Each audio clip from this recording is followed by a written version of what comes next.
Muito bem, pessoal, voltando à nossa aula, a gente já viu tudo sobre genética e agora a gente vai ver um pouquinho sobre tipagem sanguínea. Quais são os tipos sanguíneos que nós temos, os grupos sanguíneos e como eles se formam, ok? Vamos ver um pouquinho aí do histórico dessa parte dos grupos sanguíneos, né?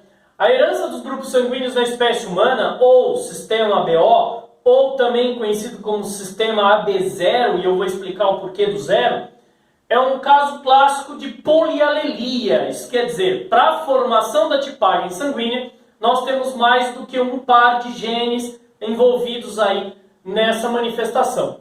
Por volta de 1900, Karl Landsteiner, interessado nos estudos sobre transfusão sanguínea, pois as mesmas ofereciam um grande risco de mortalidade devido à aglutinação do sangue, demonstrou que esse problema ocorria devido à presença de anticorpos no plasma sanguíneo e anticorpos na hemácia. Um pequeno detalhe interessante, né? A ideia da transfusão sanguínea entre humanos não é nova, é muito antiga, houve muitas tentativas no passado, não deram certo, e a partir de 1900, com as novas pesquisas, com os novos avanços, descobriu-se mecanismos para que pudesse ocorrer essa transfusão sanguínea, né? Landsteiner confirmou também a não existência no sangue de um mesmo indivíduo de anticorpos correspondentes aos antígenos presentes nas suas hemácias. Baseando-se nessas descobertas, ele concluiu pela existência na espécie humana de 4 tipos sanguíneos básicos. Quais são esses 4? Tipo A, B, AB e O ou 0. Vou explicar daqui a pouco, né? Então vamos lá. Para melhor entender os aspectos que envolvem o sistema ABO, é importante ter noção de reações entre antígeno e anticorpo. Então vamos lá, a gente vai trabalhar com sistema sanguíneo. E aqui a gente vai falar sobre a relação entre anticorpo e antígeno. O que seria anticorpo e antígeno? Vamos lá, vamos entender. Antígenos são proteínas específicas que atuam como corpo estranho no organismo de quem não as possui. Então, antígeno é um corpo estranho. É algo que você não tem no seu corpo e acaba entrando por algum motivo, de alguma via aí, ele acaba penetrando na sua corrente sanguínea. Os anticorpos são proteínas produzidas para nos defender contra os antígenos. Então, anticorpo, proteínas de proteção. Isso são os anticorpos, beleza? No sistema BO, distinguem-se 4 grupos sanguíneos, que se separam pela seguinte forma. Nas hemácias, ou glóbulos vermelhos, podem ser encontradas 2 proteínas denominadas aglutinogênio A e aglutinogênio B, responsáveis pela determinação do fenótipo, no caso, tipo A e tipo B sanguíneo. Já no plasma, a gente encontra proteínas do tipo aglutinina anti-A e aglutinina anti-B. Os aglutinogênios e as aglutininas de mesmo nome não podem se encontrar no mesmo indivíduo, nem se encontram. Então vamos falar agora sobre os tipos sanguíneos. E aí eu vou fazer um resuminho bem legal aqui pra gente dos tipos sanguíneos.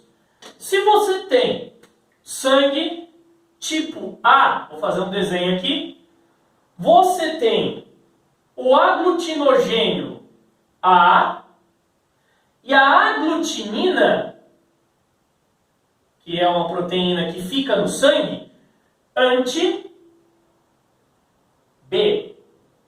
Esse é o tipo A. Se você tem um sangue tipo B, é o contrário, sua hemácia, você vai ter lá, vou colocar aqui quadradinho para ficar um pouquinho mais fácil, né? Aí. Você tem aglutinogênio B, e aqui sim, você tem aglutininas anti-A. Esses são os dois tipos sanguíneos mais conhecidos. Aí você tem também o tipo sanguíneo AB. O que é esse tipo sanguíneo AB? O tipo sanguíneo é sempre referente ao que tem na hemácia. Então, na sua hemácia, você vai ter o aglutinogênio A e o aglutinogênio B. Porém, eu não vou ter nada no plasma. O plasma vai ser limpo.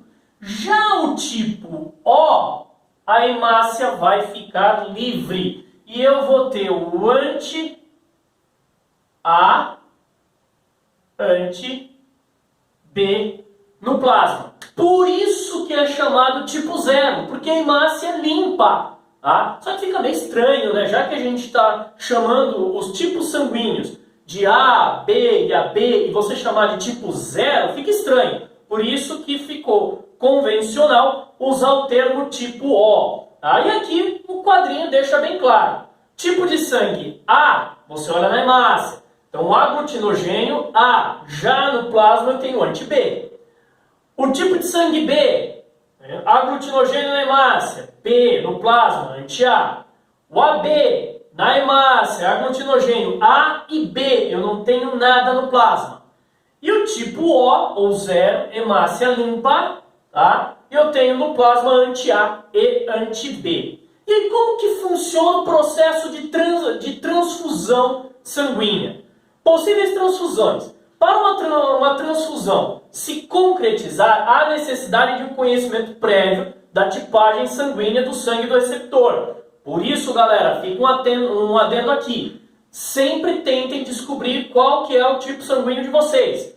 Se você não sabe, faz um exame, vai fazer um exame tranquilo, de rotina, pede para o médico a tipagem sanguínea. Fala para ele, eu não sei a minha tipagem sanguínea. Automaticamente, ele manda para você no exame, ele pede para acrescentar lá no exame de sangue. É facinho para fazer, tá? De um conhecimento prévio da tipagem do receptor e do doador.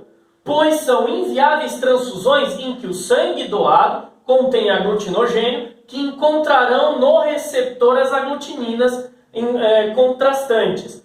Vamos dar um exemplo. Se eu tenho sangue tipo A, eu não posso pegar um sangue que tenha aglutininas anti-A. Porque se eu pego aglutininas anti-A, meu sangue acaba coagulando. Tá? Assim, o indivíduo do grupo A só poderá receber sangue igual do seu ou do tipo O, que já estes não possuem aglutinogênio. Tá? Igualmente no caso do B, que receberão igual do B ou do tipo O, que não tem nada na hemácia.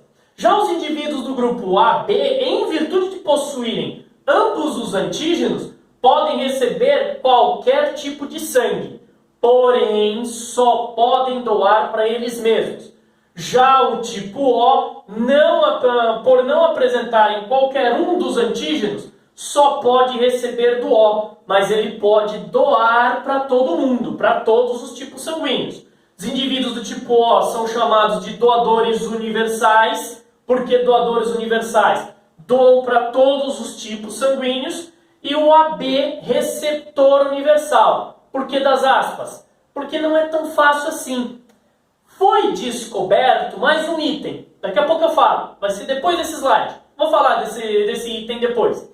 Determinação genotípica e fenotípica do sistema ABO. Como falei lá no começo, o sistema ABO é um exemplo de polialelia. Isso quer dizer, para uma mesma característica eu tenho vários genes. Na verdade, eu tenho 3 genes aqui. ISão A, ISão B e ISinho. ISão A e ISão B são codominantes. Eles se manifestam ao mesmo tempo. Já ISinho é recessivo. Tá? Então, como que ficam os grupos sanguíneos? Se eu for do grupo A, o meu genótipo com certeza é ISão A ou ISão A, ISinho.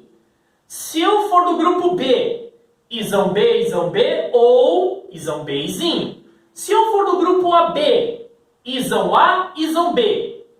E se eu for do grupo O, ISinho, ISinho. Tá? Esses são os genótipos para a manifestação do tipo sanguíneo. Como eu falei, não dá para você olhar somente para o tipo sanguíneo e falar doador universal, receptor universal. Porque falta um fator. Né? quando a gente vai ver o tipo sanguíneo, a gente sempre escuta, né? Ah, você é A positivo, você é A negativo. O que é essa positividade e essa negatividade? A partir do sangue de macacos rhesus, da espécie Macaca rhesus, hoje foi substituído para macaca mulata, o nome da espécie, o Dr. Landsteiner e o Dr. Wiener descobriram em 1940 um outro sistema de grupos sanguíneos, que também está dentro do sistema ABO. Tá? Quando injetavam sangue do macaco rhesus em cobaias, provocavam nesses animais a fabricação de anticorpos, em alguns casos até a coagulação. Em razão dessa reação, concluíram que existia nas hemácias do macaco um antígeno ao qual foi denominado fator RH ou fator rhesus. Tá? Os anticorpos produzidos pelas cobaias receptoras foram denominadas aglutininas anti-RH. Os cientistas observaram que, ainda que os anticorpos produzidos pelas cobaias, que aglutinavam as hemácias do macaco, também se aglutinavam em cerca de 85% dos indivíduos testados. Os indivíduos cujas hemácias tinham essa aglutinação eram chamados de RH positivo. Se não tivesse essa reação, RH negativo. E a determinação dos fatores RH positivo e negativo, né? Processo de transfusão. Vamos falar sobre o processo de transfusão. Além do sistema AB e O, você ainda tem que contar com a positividade e a negatividade. Porque aqueles que são positivos só podem doar para os que são positivos. Então, por exemplo, sangue tipo A e sangue tipo A só pode ter a doação se este A, doando para cá, forem positivos os dois. Ou o receptor for negativo, porque daí ele pode... Não, na verdade, for o doador for negativo, porque daí ele pode doar para negativo e positivo ao mesmo tempo. Tá? Então, o positivo pode receber de positivo e de negativo. O negativo só recebe de negativo. Tá bom? Então, esse é mais uma complicação. E a determinação genotípica do fator RH é simples. É um par de genes básicos. Tá? O fator RH é condicionado por um par de alelos, que pode ser chamado de R, errão, errinho, tá? Ou D, Dzão, Dzinho. Tá? E aí você tem dominância completa aqui, o errão, errão ou errão, errinho dá o RH positivo, ou errinho, errinho dá o RH negativo. Beleza, galera? Então, mais uma aulinha aí pra gente. Até a próxima.